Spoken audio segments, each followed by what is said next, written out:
하나님의 말씀을 봉독하겠습니다. 다윗이 이르되 사울의 집에 아직도 남은 사람이 있느냐? 내가 요나단으로 말미암아 그 사람에게 은총을 베풀리라 하니라. 사울의 집에는 종 한 사람이 있으니 그의 이름은 시바라. 그를 다윗의 앞으로 부르매 왕이 그에게 말하되 내가 시바냐 하니 이르되 당신의 종이니이다 하니라. 왕이 이르되 사울의 집에 아직도 남은 사람이 없느냐? 내가 그 사람에게 하나님의 은총을 베풀고자 하노라 하니 시바가 왕께 아뢰되 요나단의 아들 하나가 있는데 다리 저는 자니이다 하니라. 왕이 그에게 말하되 그가 어디 있느냐 하니 시바가 왕께 아뢰되 로드발 암미엘의 아들 마길의 집에 있나이다 하니라. 다윗 왕이 사람을 보내어 로드발 암미엘의 아들 마길의 집에서 그를 데려오니 사울의 손자 요나단의 아들 무비보셋이 다윗에게 나와 그 앞에 엎드려 절하매 다윗이 이르되 무비보셋이여 하니 그가 이르기를 벗어서 당신의 종이니이다. 다윗이 그에게 이르되 무서워하지 말라. 내가 반드시 내 아버지 요나단으로 말미암아 내게 은총을 베풀리라. 내가 내 할아버지 사울의 모든 밭을 다 내겐 도로 주겠고 또 너는 항상 내 앞에서 떡을 먹을지니라 하니. 우리 모두에게는 과거가 있고 현재가 있고 미래가 있습니다. 그렇지만 그리스도인에게서 가장 중요한 것은 바로 오늘입니다. 그래서 그리스도인은 오늘을 잘 살아가야 됩니다. 사도 바울은 빌립보서 3장 13절에서 이렇게 고백해주고 있습니다. 오직 한 일, 즉 뒤에 있는 것은 잊어버리고 앞에 있는 것을 잡으려고 하나님이 위에서 부르신 부름의 상을 위하여 달려가노라. 그리스도인에게서 가장 소중한 것은 오늘을 잘 사는 것이 필요합니다. 이 오늘을 잘 살기 위하여서는 이 과거를 잊어버릴 줄 알아야 됩니다. 우리의 과거에 어떤 실패를 했다라고 한다면 오늘 자신감을 상실하기가 쉽습니다. 이 과거에 성공했다라고 한다면 오늘 교만하기가 쉽습니다. 그리고 지난날 그 과거 때에 어떤 그 상처가 있고 아픔이 있었으면 우리는 알아야 됩니다. 그 상처와 그 아픔과 곤란 때문에 내가 하나님을 더 의지하는 자가 되었고 그 어려움 때문에 내가 기도하는 자가 되었고 내가 그 어려움 때문에 하나님 앞에 더 가까이 나아가는 자가 되었다라고 하는 그 사실을 알고 우리는 과거를 잊어버릴 줄 알아야 됩니다. 과거를 잊어야 된다는 것은 알지만 과거를 잊어버린다라고 하는 거 쉽지가 않습니다. 하나님의 사람이라고 일컬어지는 요셉의 경우도 그렇습니다. 요셉은 형제들로 인하여서 애굽 땅에서 노예 생활하게 되고 감옥 생활하게 됩니다. 나는 아무 잘못한 것이 없는데 커다란 고통과 상처를 경험하게 되었을 때에 요셉이 과거를 잊어버린다라고 하는 것 대단히 어려운 일입니다. 그런데 하나님의 그 기적적인 은혜로 말미암아 요셉이 애굽의 총리가 되고 첫 번째 아들을 낳게 되는데 그 아들의 이름을 므낫셋이라고 짓게 됩니다. 므낫셋이라고 하는 뜻은 이러한 뜻을 가지고 있습니다. 하나님께서 나로 하여금 잊어버리게 하셨습니다. 자신의 큰아들의 이름을 하나님께서 나로 하여금 잊어버리게 하셨습니다라고 이렇게 지었던 그 가장 중요한 이유는 이 요셉이 무단히도 과거를 잊어버리려고 하였던 것입니다. 형제들이 나에게 상처를 주었고 그 아픔을 주었던 그 과거를 잊어버리려고 하였습니다. 그랬을 때 이 요셉은 두 번째 아들을 낳게 되는데 두 번째 아들의 이름을 갑절의 축복 에브라임이라고 짓게 됩니다. 이 갑절의 축복이라고 하는 것은 두 배로 축복을 받았다라고 하는 뜻인데요. 이 갑절의 축복이 의미하는 바가 있습니다. 그 유대 땅이나 그 중동 지방에는 이 부모가 아들들에게 유산을 물려줄 때에 큰 아들에게는 다른 아들에 비해서 두 배로 주었거든요. 그러한 점에 있어서 갑절의 축복이라고 하는 것은 장자에게 주어지는 축복을 말하는 것입니다. 이 요셉이 하나님 앞에 하나님, 지난날 형님들이 나에게 주었던 그 상처 다 잊어버리기를 원합니다. 그러한 소원하는 마음을 가졌을 때에 하나님께서는 이 요셉에게 갑절의 축복을 주신 것입니다. 장자의 축복을 주신 것이죠. 이 요셉은 아버지 야곱에게 있어서 12아들 가운데 11번째 아들이었습니다. 그러니 장자가 아니죠. 그렇지만은 하나님 앞에서 지난날의 과거를 다 잊어버리고자 했을 때에 하나님께서는 이 요셉에게 장자의 축복을 주심으로 인하여서 이 요셉을 통해서 형제들이 다 구원함을 받게 되고 형제들이 다 먹고 살게 되는 놀라운 은총을 누리게 됩니다. 요셉이 그러한 아름다운 은혜를 누릴 수 있었던 이유가 무엇입니까?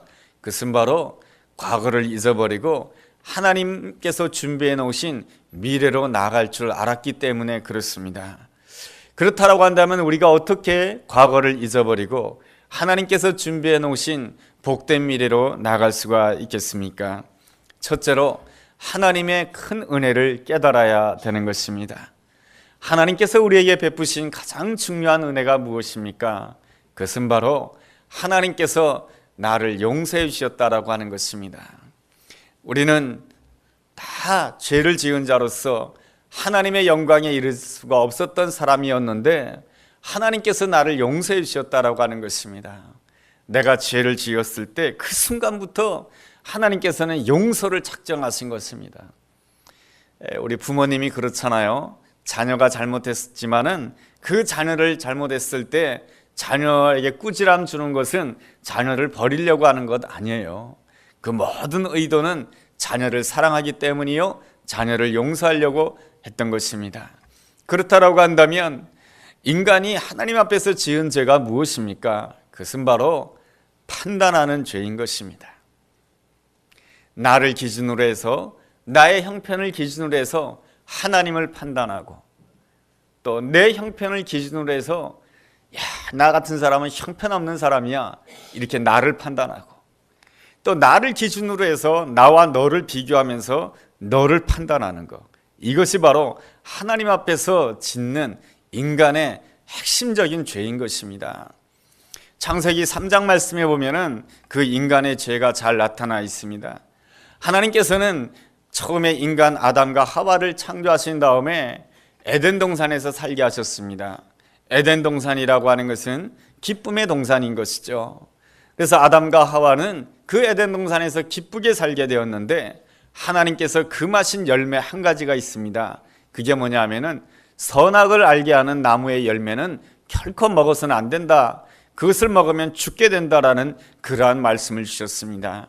그런데 아담과 하와는 선악과를 그만 먹게 됩니다. 선악과를 먹는다라고 하는 것이 무엇입니까? 나 중심으로 너를 판단하는 것입니다. 나 중심으로 아내를 판단하고, 나 중심으로 남편을 판단하고, 나 중심으로 부모를 판단하고, 나 중심으로 자녀를 판단하는 것입니다. 내가 너에게 해줄 거 다 해줬는데 왜 너는 그것밖에 못하냐? 이것이 뭡니까? 부모로서 자녀를 판단하는 것입니다. 판단하는 그 순간부터 그 마음 가운데 미움이 들어오게 되고, 판단하는 그 순간부터 기쁨이 떠나가게 되고, 판단하는 그 순간부터 분리 현상이 일어나게 되고, 판단하는 그 순간부터 분노가 싹을 트게 되는 것입니다. 어느 집사님의 이야기입니다. 여자분이신데요, 편의상 A 집사님이라고 부르겠습니다. 이 A 집사님은 학창 시절에 참 공부를 잘했어요. 참 똑똑한 분이에요. 그런데 자녀들도 참 똑똑해요. 공부도 잘하고 책도 잘 읽어요.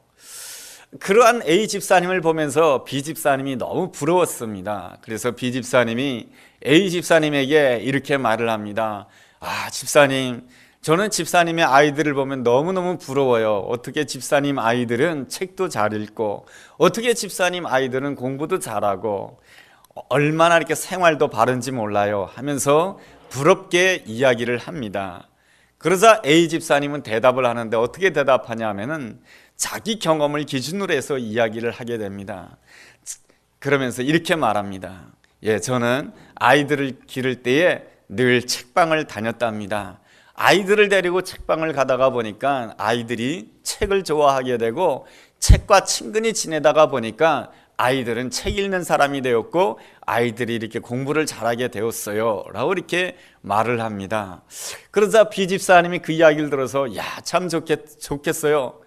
저도 제 아이를 데리고 책방에 갔는데 우리 아이는 도무지 책을 볼 생각하지 않고 그 책방을 왔다 갔다 하면서 시끄럽게 떠들기나 해요 하면서 그렇게 안타깝게 자신의 문제에 대해서 이야기를 합니다. 그랬을 때 A 집사님이 뭐라 그랬을까요? 겉으로는 아무 말도 하지 않았지만 속으로는 이 A 집사님은 B 집사님을 보면서 판단합니다. 당신이 책 읽기를 싫어하니까 아이들도 책 읽기 싫어하는 거야. 아이들이 왜 머리가 나쁘겠어? 엄마의 머리가 나쁘니까 그 아이의 머리도 나쁜 거야 하면서 그 B 집사님을 마음속으로 판단하고 정죄합니다. 그런데 그 가정에 네 번째 아이가 태어났습니다. 그런데 이 네 번째 아이는 이 태어나면서부터 뇌세포에 약간의 문제가 있었습니다. 그러다 보니 다른 아이들과 함께 공부한다라고 하는 것이 쉽지가 않았습니다. 그 막내로 태어난 아이 때문에 이 어머니는 얼마나 힘들고 얼마나 많이 울었는지 모릅니다. 그렇지만 그 어려움과 힘든 문제 때문에 이 어머니, 이 A 집사님은 하나님의 앞에 나가서 기도하는 자가 되었고 하나님을 의지하는 자가 되었고 그러면서 어떤 사람이 되었냐면은 하나님 앞에서 나의 판단을 전부 다 내려놓는 사람이 되었던 것입니다.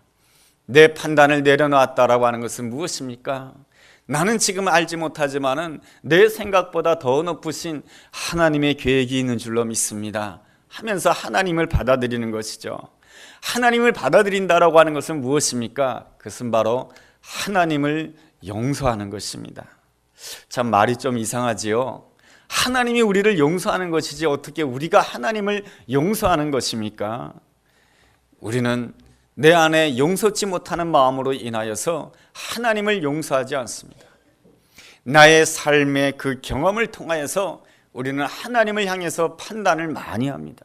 하나님, 내가 뭐 잘못했다고 나에게 이러한 고통과 나에게 이러한 아픔을 주는 것입니까? 하면서 하나님을 판단하게 됩니다. 하나님을 판단하게 될 때에 우리는 나 자신도 판단하게 됩니다. 그렇지, 내가 못났으니까 이러한 일을 경험하는 것이지.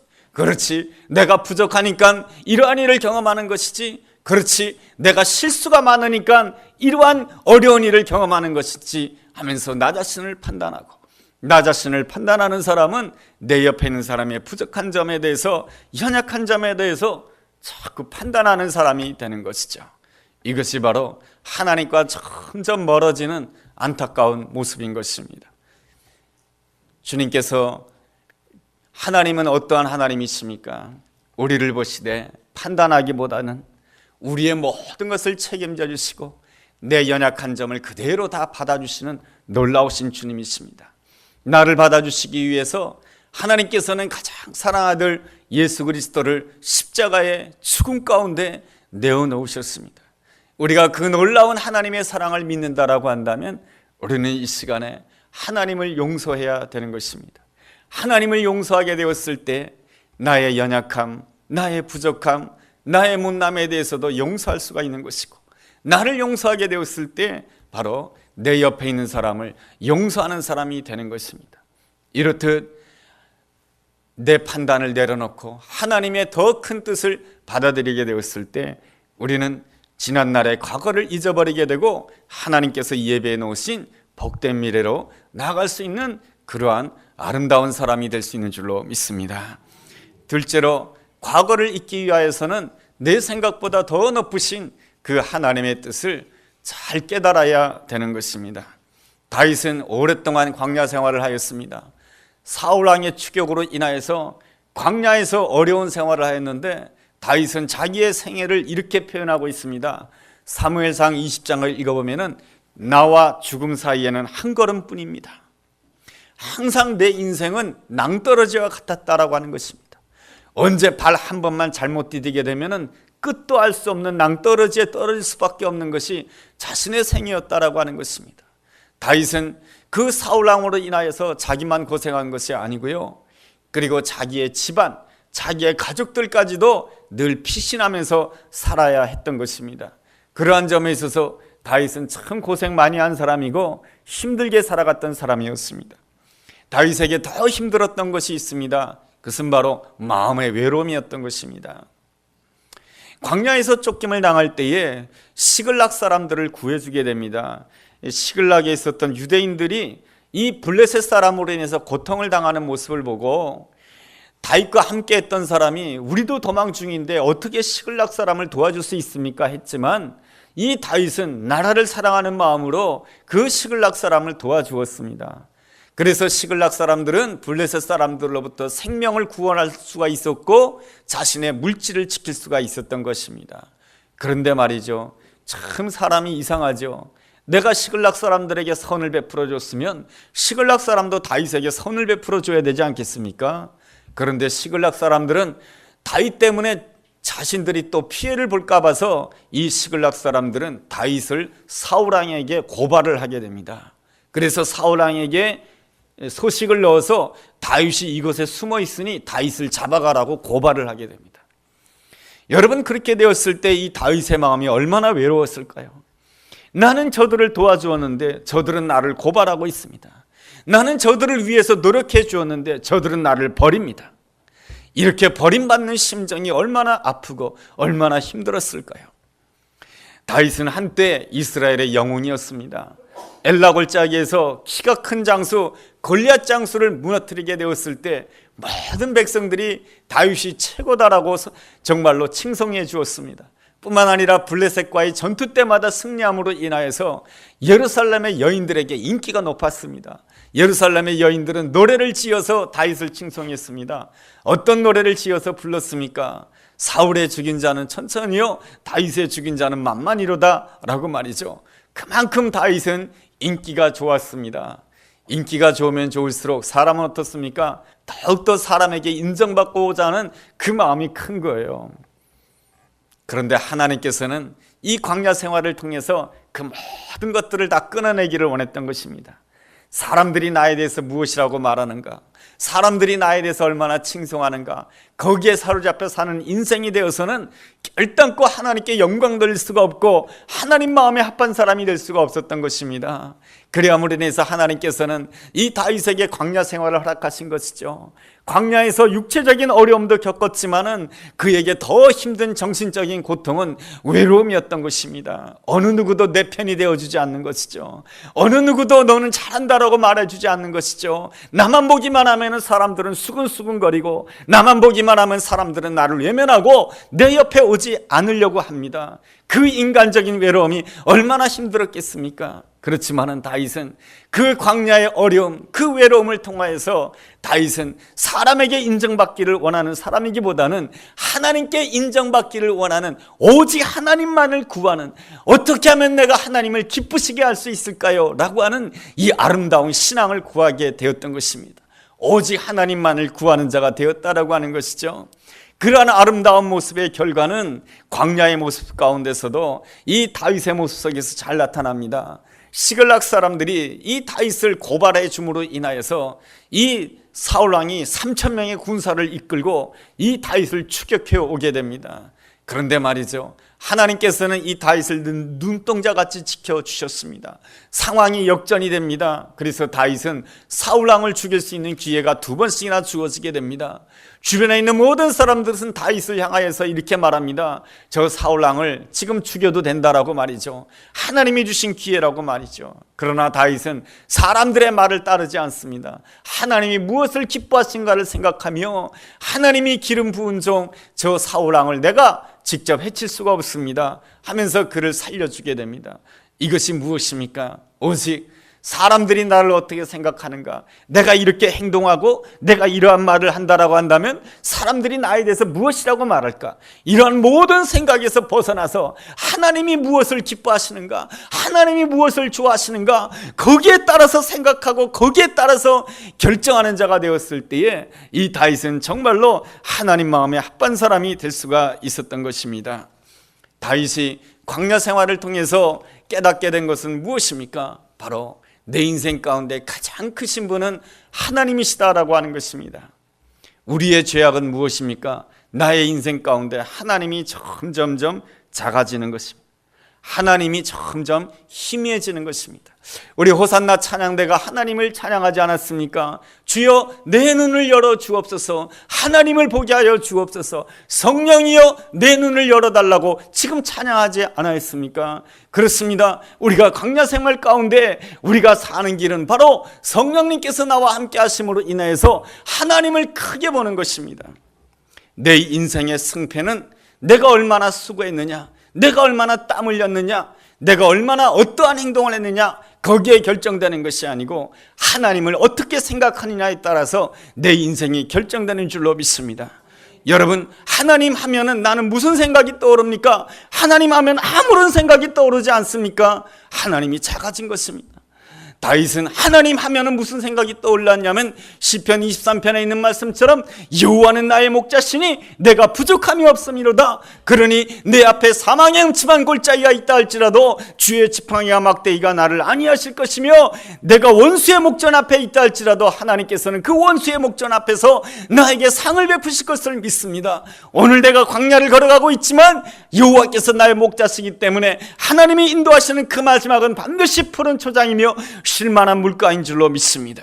이것이 바로 다윗이 하나님을 생각할 때마다 여호와는 나의 목자시니 내가 부족함이 없습니다라고 하는 아름다운 하나님을 향한 아름다운 고백인 것입니다. 나는 하나님을 향하여서 어떠한 아름다운 고백을 가지고 있습니까?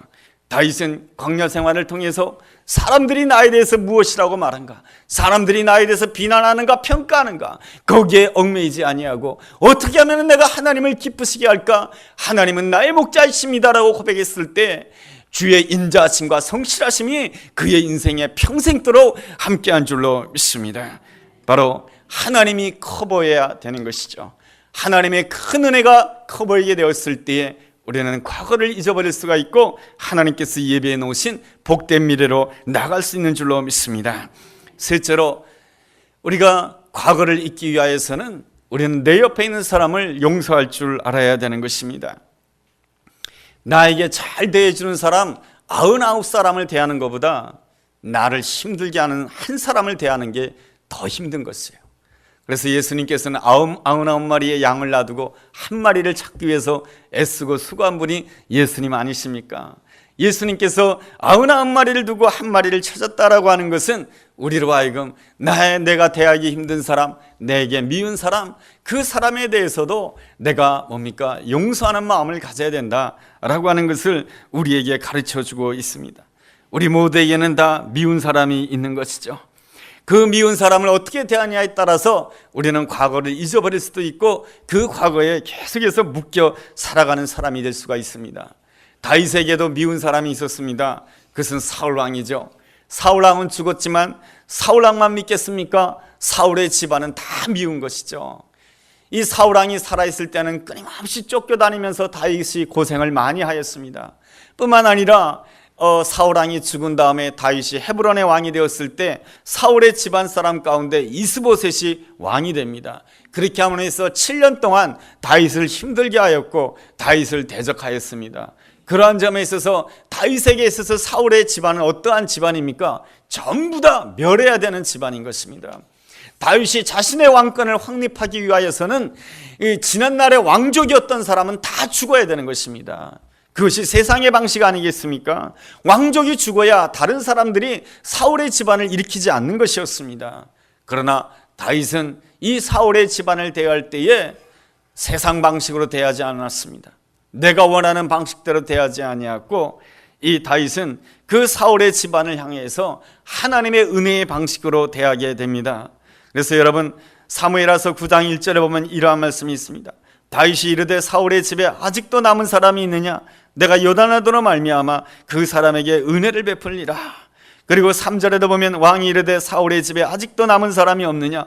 내가 그 사람에게 하나님의 은총을 베풀리라.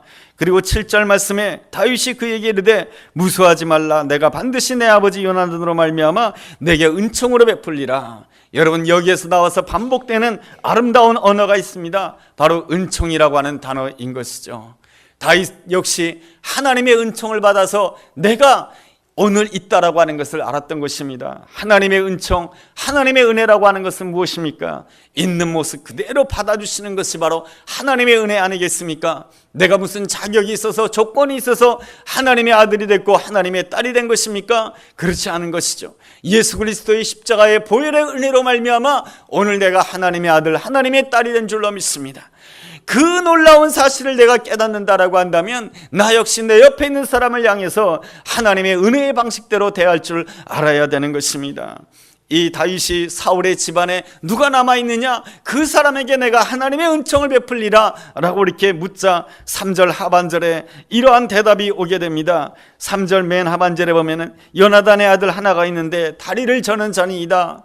다리를 저는 자라고 하는 것은 무슨 뜻입니까? 그는 다리를 저는 사람이기 때문에 왕과 함께 살 수 없는 그러한 자이다, 그러한 뜻인 것입니다. 여러분, 왜 이 말이 나오냐 하면은 사무엘 하서 5장에 보면은 이러한 이야기가 있습니다. 다윗이 이스라엘의 왕이 된 다음에 예루살렘 성을 공격하게 됩니다. 그런데 예루살렘 성에 살고 있었던 여부수 족속들이 다윗을 향해서 조롱을 하게 됩니다. 우리 가운데 다리 저는 자라 할지라도 저 다윗 하나를 이길 수 있다라고 하면서 다윗을 모욕하게 됩니다. 그래서 이 다윗이 자기 군대들에게 명령을 하게 됩니다. 저 성 안에 있는 다리 저는 사람을 전부 다 죽이라고 말이죠. 이러한 이 사건이 있었기 때문에 이 신하가 이렇게 말하는 것이에요. 요나단의 아들 가운데 다리 저는 자가 있습니다. 그렇지만은 다윗은 거기에 연연하지 아니하였습니다. 얼마나 다리를 심하게 저느냐, 얼마나 못났느냐, 그런 걸 따지지 않습니다. 다윗이 묻는 것은 딱 한마디 말입니다. 4절에 있는 말씀이죠. 왕이 그에게 말하되 그가 어디에 있느냐 했을 때에 그는 어디에 있었습니까? 바로 4절 하반절에 보면 로드발 암미엘의 집 미갈의 집에 있다라고 말해주고 있습니다. 로드발이라고 하는 것은 황무지를 뜻하는 것입니다. 그 황무지라고 하는 그곳에 누가 있었냐면 무비보셋이 있었는데, 무비보셋이라고 하는 뜻은 부끄러운 자라고 하는 뜻입니다. 이 무비보셋은 다리를 절무르니서 자기가 자기 자신을 볼 때 너무 수치스럽다고 생각했고 너무 부끄럽다고 생각했던 것입니다. 내가 사울의 집안이라고 하는 것을 숨기고 살고 싶었던 그러한 사람이었던 것이죠. 그런데 이 다윗은 그를 향해서 어떻게 대합니까? 세상 방식으로 대하지 않습니다. 하나님의 은혜의 방식으로 대하는 것입니다. 오늘 나의 삶 가운데 무비보셋이 누구입니까? 세상 방식으로 대하면 욕할 수가 있습니다. 세상 방식으로 대하면 판단할 수 있습니다. 세상 방식으로 대하면 내가 버릴 수 있습니다. 세상 방식으로 대하면 내가 무관심할 수 있습니다. 그러나 하나님께서 오늘 우리에게 이렇게 말씀해 주십니다. 너의 인생 가운데 무비보셋이 누구냐? 하나님의 은혜의 방식대로 대하라. 주님께서 나에게 또 여러분에게 말씀해 주십니다. 이 다윗이 이 무비보셋을 향하여서 하나님의 은혜의 방식으로 대할 때에 이 다윗은 지난날의 과거를 다 끊어버리게 됩니다. 그리고 하나님께서 준비해 놓으신 복된 미래로 나가게 되는데, 하나님께서 준비해 놓으신 그 복된 미래가 무엇이겠습니까? 그것은 바로 다윗의 후손 가운데 예수 그리스도가 오시는 것입니다. 다윗의 집안 가운데 하나님이 오시는 것입니다. 다윗의 집안 가운데 하나님께서 영원토록 오시는 것입니다. 이것이야말로 과거를 잊어버리고 하나님께서 준비해 놓으신 미래로 나가는 자에게 주어진 가장 귀한 은혜요 축복인 줄로 믿습니다. 주님께서는 오늘 우리에게 말씀해 주십니다. 너의 과거를 잊었느냐? 과거를 잊기 위해서는 제일 먼저 하나님 앞에서 내 판단을 다 내려놓아야 되는 것입니다. 과거를 잊기 위하여서는 내 수고, 나의 행동보다는 하나님을 크게 생각해야 되는 것입니다. 그리고 또한 과거를 잊기 위하여서는 하나님께서 내게 붙여준 그 무비보셋을 용서하고 품어야 되는 것입니다. 그럴 때 하나님께서 우리를 위하여서 예배해 놓으신 그 복된 미래로 나가게 되는 귀한 은혜를 누리게 될 줄로 믿습니다. 이 아름다운 은혜가 우리 모두에게 함께하게 되기를 주의 이름으로 축원합니다. 기도하겠습니다. 하나님 아버지, 과거가 힘들고 아팠다 할지라도 더 이상 과거에 묶이지 아니하고 하나님께서 준비해 놓으신 복된 미래, 아름다운 미래로 나아가기를 원합니다. 나를 위하여 십자가 지신 예수님을 바라보며 나의 판단을 다 내려놓기를 원합니다. 예수님의 부활을 바라보며 내 생각보다 더 높으신 놀라우신 하나님의 계획을 바라보는 자 되기를 원합니다. 오늘 내가 힘든 여정을 거치며 오늘 왔지만 나의 나됨이 다 하나님의 은혜임을 겸손하게 고백하는 가운데 내 옆에 있는 사람을 향해 세상 방식대로 내 방식대로 대하지 않게 도와주시고 하나님의 은혜로 대하는 복된 사람 되게 하여 주옵소서. 그리함으로 인하여서 나의 삶 가운데 과거가 다 떠나가게 하여 주옵시고 하나님께서 예비해 놓으신 그 놀라운 계획이 이루어지는 축복의 사람 되게 하여 주옵소서. 예수님의 이름으로 기도했습니다. 아멘.